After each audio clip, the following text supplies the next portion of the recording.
Irashaimase! Hello and welcome to Fitaurus Kitchen. I'm your host, Chef Fitaurus.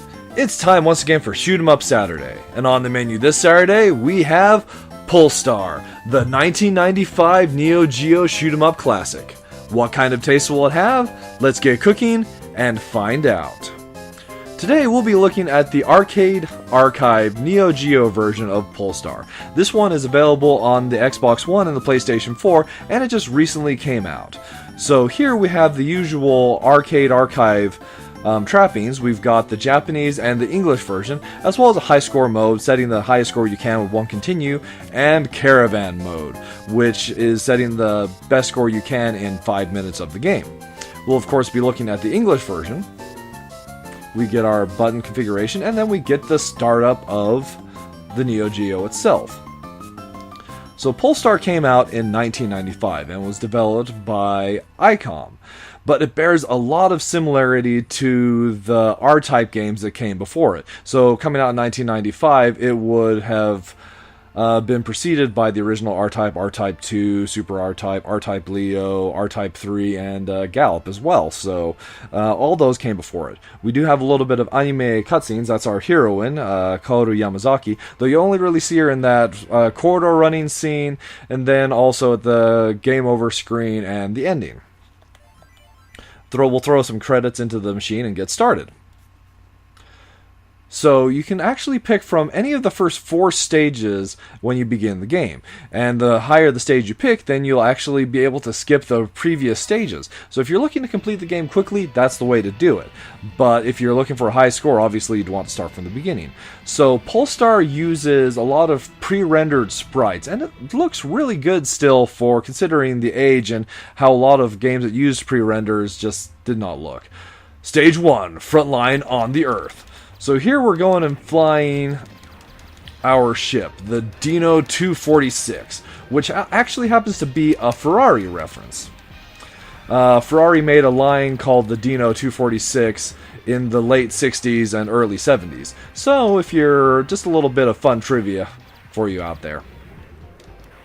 So we have a cannon meter on the bottom of the screen.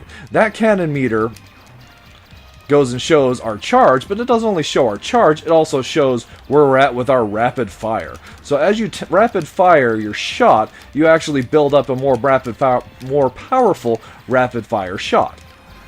It's a little bit difficult to do, but fortunately, being the Arcade Archive version of the game, we do have the ability to set rapid fire and make things much easier on ourselves. But that's not really what we want to be using. We want to use the charge shot, as it's much more efficient of a way to deal damage to the enemies, especially with some of the power-ups that I'll get to here in a moment.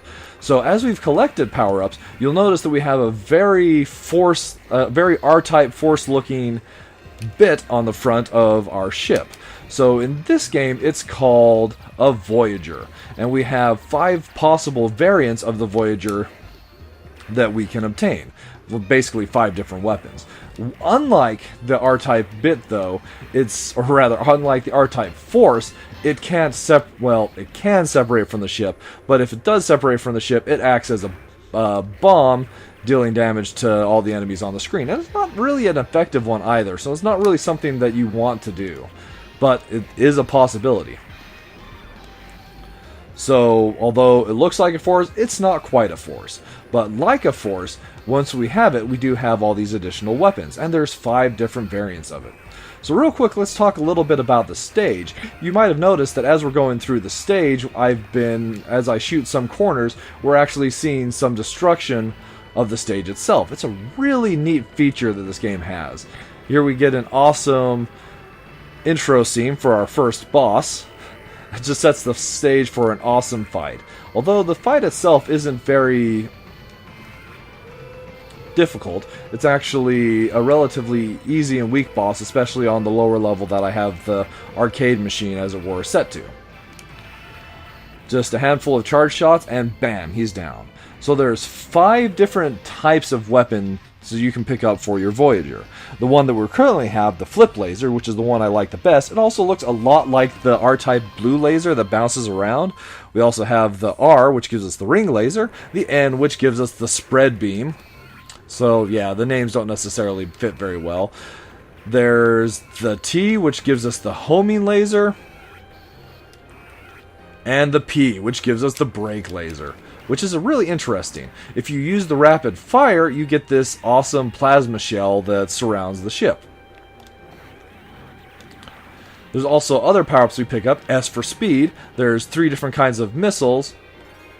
And then the power-up that I think is one of the best things that this game has, and a great idea for a lot of games that use charge shots, C, the charger. That basically allows us to charge up our weapons faster. And it's not only one level of charger as well, you can actually stack them at least a couple times, so you can get a significantly faster charge shot.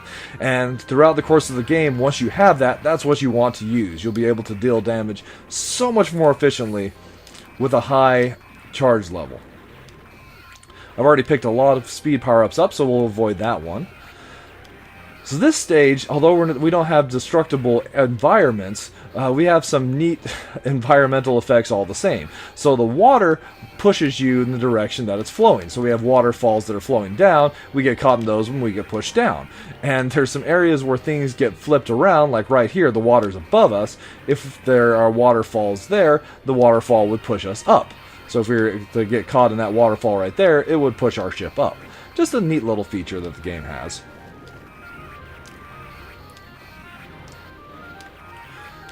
So the game itself is, as I mentioned, you can actually skip past several stages at the beginning of the game, 1 through 4. The game has 8 levels total, and even on the lower difficulty settings of the arcade machine, it actually gets significantly harder the further in you get, with the later stages presenting quite a challenge.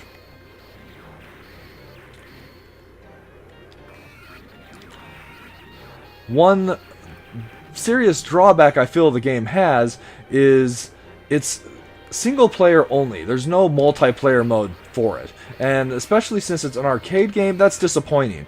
Its sequel, Blazing Star, did have a 2-player mode though. So if you're looking for a 2-player mode, then that would be one to check out. As we continue making our way through the stage, you can also see some nice graphical effects when our ship moves back and forth between the water layers. So I didn't go over the type of bombs there are, or rather missiles, but there are 3 of them. There's the H, which gives us the homing missile. Always useful. There's the B, which gives us kind of a napalm-style bomb. And the M, which gives us the proton missile, which is a really powerful forward-firing missile. Let's go ahead and pick up the spread beam. Really useful in situations where you have to clear out a lot of enemies. Now here we get the boss of Stage 2. Interesting turtle-like sea creature. I have to wait for him to fully introduce himself, and then we can go to town. Now having a pair of chargers, we can actually fire a lot of full-power charge shots at him and make this a relatively short fight. We do have to watch out for those crescent shots, though, as they actually move in a wave pattern and can be very dangerous. He almost pinned me in the corner there, but Stage 2 down. So, although I haven't lost any lives up to this point, be aware that the game itself employs a checkpoint system. Some of the checkpoints I feel are really well placed, but others, sometimes you have to trek through a rather large part of the game itself before you're able to get back to where you were. Stage 3, the fire prominence. So let's go ahead and start wrapping things up, shall we? So that's basically what we have for Pulstar. It's one that is harder and frustrating to get into initially, but the more I've played it, the more I've developed an appreciation for this title. So if you're looking for a more challenging R-type style game that's not an R-type game, then I'd recommend giving this one a try. It's definitely worth your time if you haven't played it before. Although, if memory serves, Blazing Star, its sequel, is really the better game.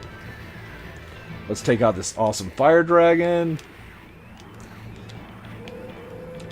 and not get ourselves killed. like R-Type games, both in Stage 3 and Stage 4, we have battleship-like segments, though, that we're coming up upon. Good times there. So, plus flavors for Pulstar. I really do like the pre-rendered graphics that they use for the sprites. In a lot of cases, they still look really good, which is impressive given the age of the title itself.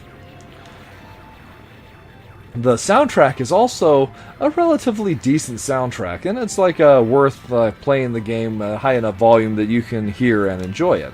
And the bosses, the way that like so many of them are introduced, really adds a nice touch to the game. The first boss in particular, the final boss, and this one here as well, is this battleship that we're actually blowing the pieces off of, is our third stage boss.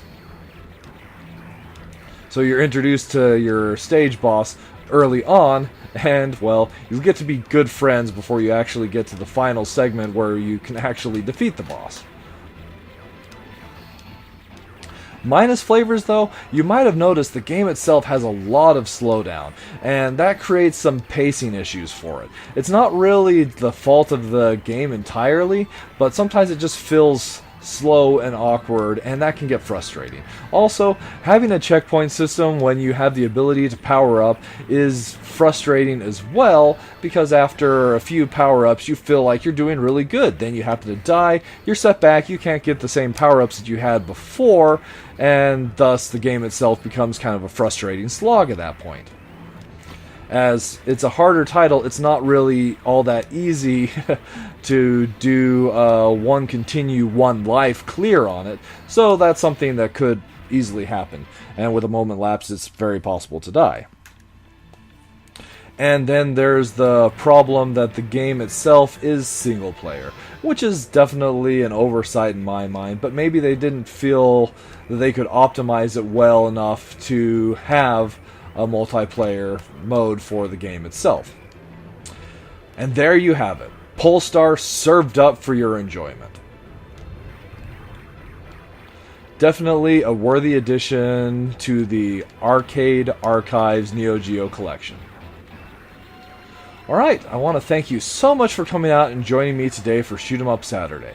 And as always, I look forward to seeing you again next week.